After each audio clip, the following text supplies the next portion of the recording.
તો ઉપલેટા તાલુકાના ભાયાવદર ગામે ભાજપ અને કોંગ્રેસના આગેવાનોની સામસામે મારામારીને લઈને બંને પક્ષોની પોલીસ ફરિયાદ દાખલ કરાઈ છે। ત્યારે બંને પક્ષોના સામસામે ઝપાઝપીના સીસીટીવી ફૂટેજ પણ સામે આવ્યા છે। તો ભાયાવદર પોલીસ સ્ટેશનમાં નગરપાલિકાના પૂર્વ પ્રમુખ અને વર્તમાન સમયના વિપક્ષ નેતા દ્વારા પોલીસ ફરિયાદ દાખલ કરવામાં આવી। સામે ભાજપના યુવા આગેવાન દ્વારા પણ પોલીસ ફરિયાદ દાખલ કરવામાં આવી। ત્યારે મારામારીની ઘટનાને લઈને ભાયાવદર પટેલ સમાજ ખાતે મારામારીની બાબતને લઈને બેઠક યોજવામાં આવી।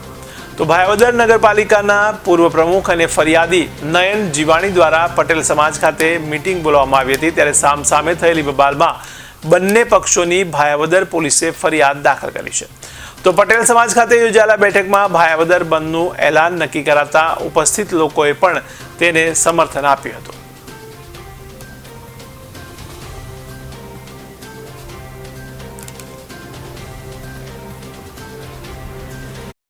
મારું નામ હાર્દિક રાવલ છે। કાલ રાતે નયનભાઈ જીવાણી મને ગાળો દઈ અને ધમકી આપેલ હતી। એ બાબતની માથાકૂટ થયેલ હતી ને એ બાબતમાં મેં ફરિયાદ કરેલ હતી। ઘટનાનું કારણ મને ધમકી મારતા હતા ને હું ત્યાંથી રસ્તા ઉપરથી નીકળ્યો ને મારા મિત્ર હતા એની સાથે હતો ને એને કંઈક ચર્ચા બીજી હતી ને એ બાબતમાં મને ગાળો કાઢવા માંડ્યા અને ધમકી આપતા હતા મને કે તારે ટાંટિયા ભાંગી નાખું, તને મારી નાખું। મેં ફરિયાદ કરી દીધી। મારી માંગણી એને કડકથી કડક સજા મળવી જોઈએ। મારું નામ નયન જીવાણી। કાલે મારી ઉપર એક જાનલેવા હુમલો થયો અમુક ચોક્કસ લોકોએ, લુખાઓએ, અને જિલ્લા ભાજપના હોદ્દેદાર ખુદ આવી એના પરિવાર સાથે એના ભાઈને આવીને મારી માથે હુમલો કર્યો। તો હુમલાનું કારણ કે 9 તારીખે ભાયાવદર પટેલ સમાજની અંદર પ્રસંગ હોય, એમાં પ્રસંગની અંદર ફટાકડા ફૂટેલા હોય, એ ફટાકડા ફૂટેલમાં મેસેજ અને રાજકારણ લઈ આવ્યા અને એમાં મારી કંઈ ભૂમિકા નથી, એમ છતાં હું નિર્દોષ હતો તો પણ મારી માથે હુમલો કરવામાં આવ્યો છે।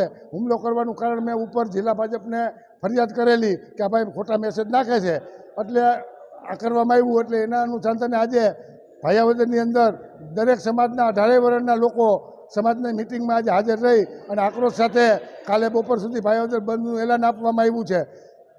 તેમ છતાંય અમને ન્યાય નહીં મળે તો આગળ પાટીદારના આગેવાનો છે, અલ્પેશભાઈ છે, મનોજભાઈ છે, દિનેશભાઈ બાભણિયા છે, તેઓ પણ ગુજરાતભરના પાટીદાર સમાજના આગેવાનો ભાયાવદરમાં આવશે અને આ દાદાગીરીને લુખાગીરીને બંધ થવી જોઈએ એવું દરેક સમાજના લોકો ઈચ્છે છે। માટે આગળના પગલાં અમે એ પણ કરશું।